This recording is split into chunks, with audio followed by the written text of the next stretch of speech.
હવે આપણે આ કરીએ કસરત. કસરત તમને ખબર છે કસરત એટલે શું? કસરત આ છે. કસરત કસરત કસરત કસરત કસરત કસરત એટલે એક્સરસાઇઝ. હવે ગુજરાતીમાં કસરત આપણે કસરત કરીએ એટલે કે હું કસરત કરું છું, તમે કસરત કરો છો, એ કસરત કરે છે. I am exercising, you are exercising, he is exercising, she is exercising. જેમ કે હું રોજ સવારે કસરત કરું છું. હું રોજ સવારે કસરત કરું છું. આઈ એક્સરસાઇઝ એવરી મોર્નિંગ. કે સ્વાસ્થ્ય માટે હું કસરત કરું છું. સ્વાસ્થ્ય માટે હું કસરત કરું છું. For my health I exercise. કે હું જીમમાં જઈને કસરત કરું છું. હું જીમમાં જઈને કસરત કરું છું. I go to the gym and exercise. હું જીમમાં જઈને કસરત કરું છું. કે જ્યારે સમય મળે ત્યારે હું કસરત કરું છું. જ્યારે જ્યારે સમય મળે ત્યારે હું કસરત કરું છું. when I find time, that's when I exercise. આ કસરત તમે જોઈએ અહીંયા કે કઈ રીતે લખવું.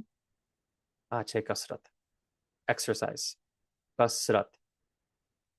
હવે આઈ થિંક કે ઇઝી છે. કેવું, કેવી, કેવો, કેવો, કેવા, એ તો ઇઝી છે. Like how or what kind of. કે તમારું ઘર, એ એકચ્યુઅલી લાસ્ટ ટાઈમ પણ કર્યું હતું. લાસ્ટ વિડીયોમાં મને લાગે છે કે કર્યું હતું. What kind of something. કે તમારું ઘર કેવું છે, કે આ કોફી કેવી છે, કે ચા કેવી છે, કે આ રૂમનો કલર કેવો છે. How's the color of this room? કે what do you think of it? How is it? Is it good, bad, ugly, pretty? કે કેવો છે, કેવું છે. હવે આ પણ ઇઝી છે. આઈ થિંક એકવાર એ પણ ઇઝી છે. વન ટાઈમ, એક વાર, બે વાર, ત્રણ વાર, one time, two times, three times, right.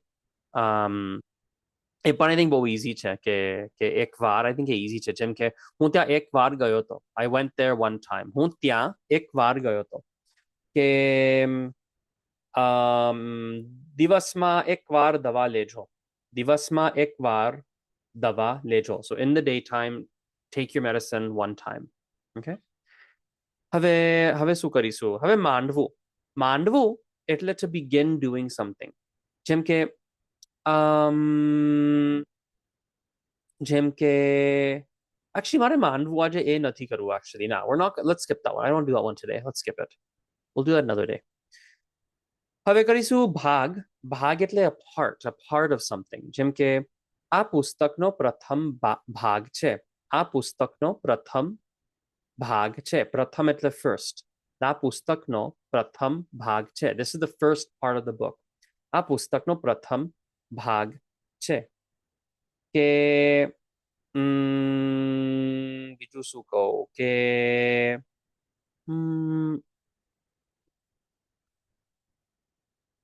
તમે આ કામનો કયો ભાગ કરશો?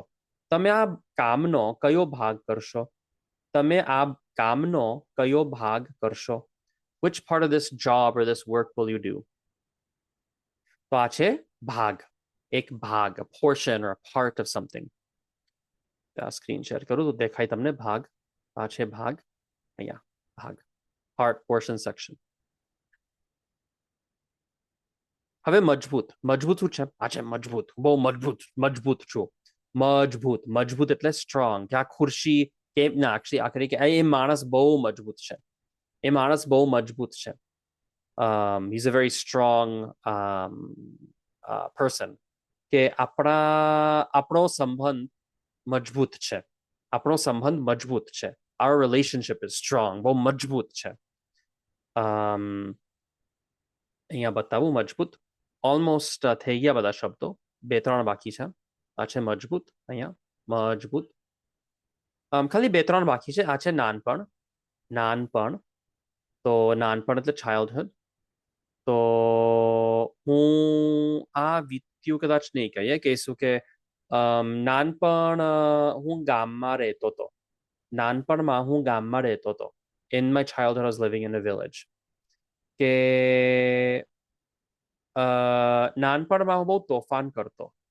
નાનપણમાં હું બહુ તોફાન કરતો. હું બહુ તોફાન કરતો એટલે કે I misbehaved a lot. તોફાન એટલે misbehaving or misbehavior. એટલે હું બહુ તોફાન કરતો. I would misbehave a lot. કે અમે નાનપણના મિત્રો છીએ. અમે નાનપણના મિત્રો છીએ. We are friends, we are childhood friends. નાનપણના મિત્રો છીએ. હવે આ એક ઇઝી શબ્દ છે કે મને લાગે છે જો તમારે કેવું હોય કે oh I think this I feel like blah blah blah blah blah તમે કહી શકો કે મને લાગે છે કે આજે વરસાદ પડશે I feel like it's gonna rain today મને લાગે છે કે એ મજબૂત છે I feel like or I think he's very very strong મને લાગે છે કે મજબૂત છે મને લાગે છે કે આજે મોડું પડશે I think today we're gonna be a little bit late okay તો એ છે મને લાગે છે કેટલા બાકી છે બે બાકી છે હવે કરશું જાડુ જાડુ જાડો જાડી જાડા એટલે ચાર ઓપ્શન છે જાડો એટલે ફેટ એટલે કે છોકરો બહુ જાડો છે બહુ જાડો છે એ છોકરો that boy is very fat એ છોકરો બહુ જાડો છે કે આ ચોપડી ખૂબ જાડી છે જો એક જાડી ચોપડી a very thick book fat book કે દોરડું એટલે rope દોરડું બહુ જાડું છે the rope is very thick દોરડું બહુ જાડું છે ને છેલ્લો શબ્દ છે સલાહ એટલે એડવાઇસ તો તમારી સલાહ એમ કે તમારી સલાહ બહુ સાચી છે your advice is very true બહુ સાચી છે કે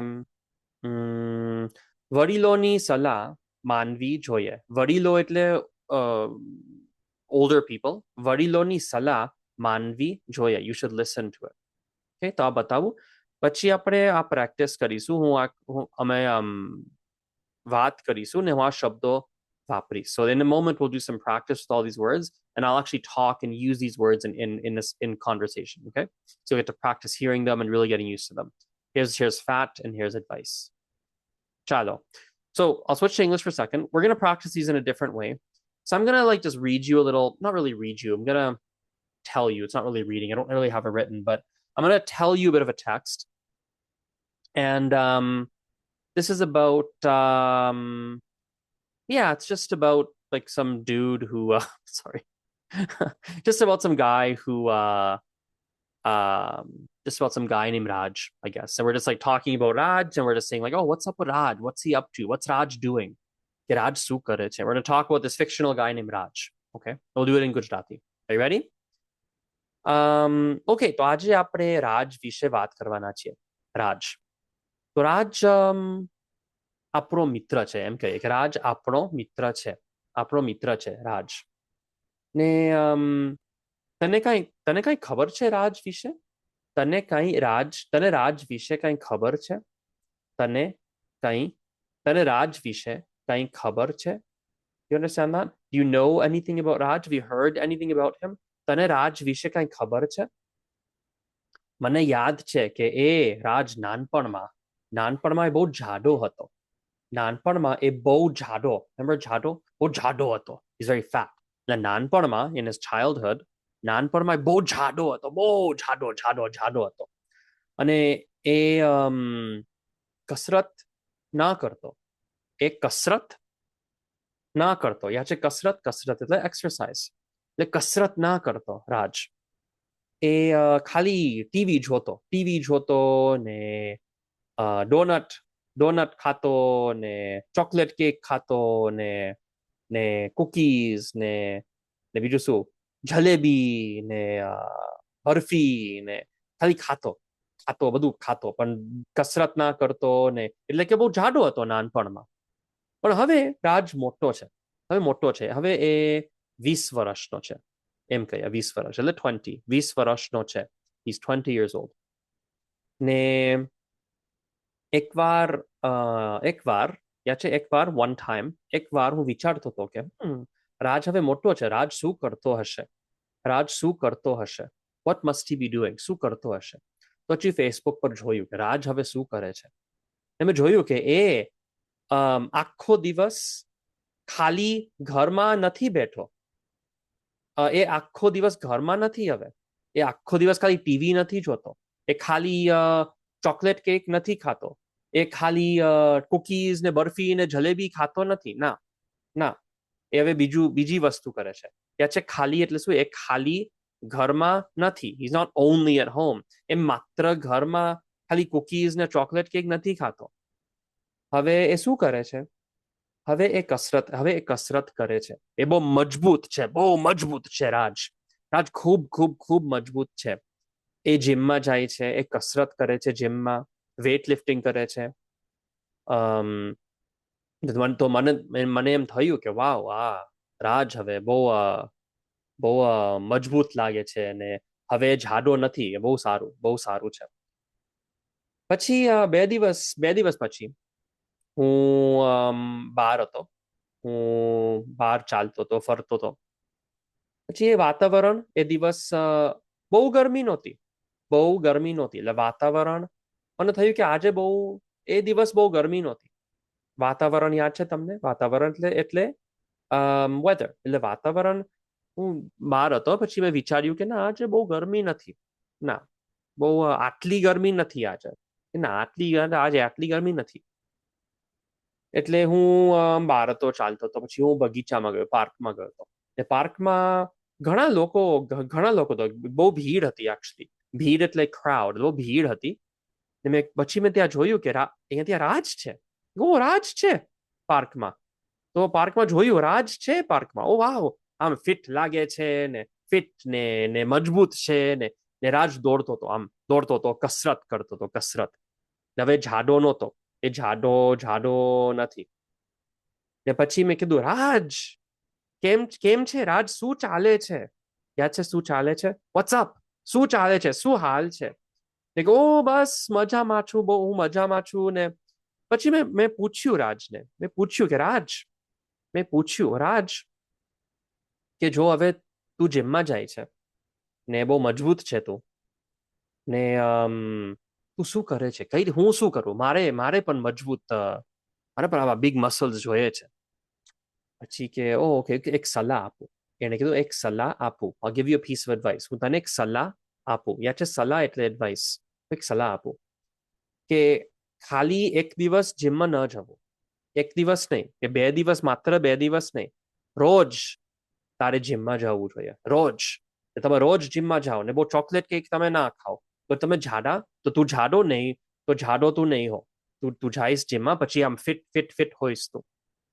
પછી ઓકે, થેન્ક યુ રાજ. હું રોજ હવે જઈશ જીમમાં, કસરત કરીશ જીમમાં. ખાલી એક દિવસ અઠવાડિયામાં નહીં જાઉં, રોજ જઈશ. પછી હું પણ મજબૂત થઈ જઈશ. Okay, how's that? How's that all text? Lots of words, lots of practice. Hopefully that was useful for you.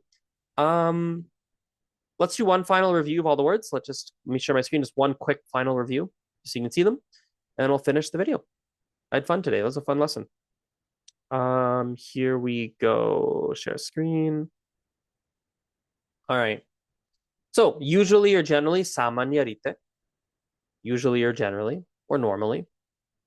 Etli or atli is like this or that, but in the context of like comparative, like, oh my God, it's this hot, it's that hot, it's so hot today. Next we have number 4, vatavaran. Vatavaran is weather or also atmosphere. It's like a very lively atmosphere, for example. Number 5, kyare. Kyare, we've done this actually quite a bit recently, means never. Nati and nai both mean not, but nati is for the present, nai is for the future. Khali is empty or just, 2 different meanings. Matra only means only. It only means just, only that. Jevu is a comparative. We didn't use that one in the Raj little story, but that's okay. Su chale che, what's up? Su hal che, pretty much the same thing. Hun kasrat karu chu, or kasrat is the key word there, exercise. 14, kevo, kevi, kevo, keva, so how or what kind. We didn't use that too much in the text about Raj either, but that's okay. Ekvar, once. We did use that when we talked about Raj. This one we skipped. I don't want to do this one actually. We skipped it. Bhag is a part, one part. Majbut is strong. Nanpan is childhood. Mane lage che. You could have evu. We didn't do it today, but you could have evu mane lage che. But you can drop that if you want to. Mane lage che is perfectly fine. Jhado, jadi, jhadu, jhada, all fat. And salah is advice. All right. Let's wrap up the lesson there. See you next time. Aujo. Bye.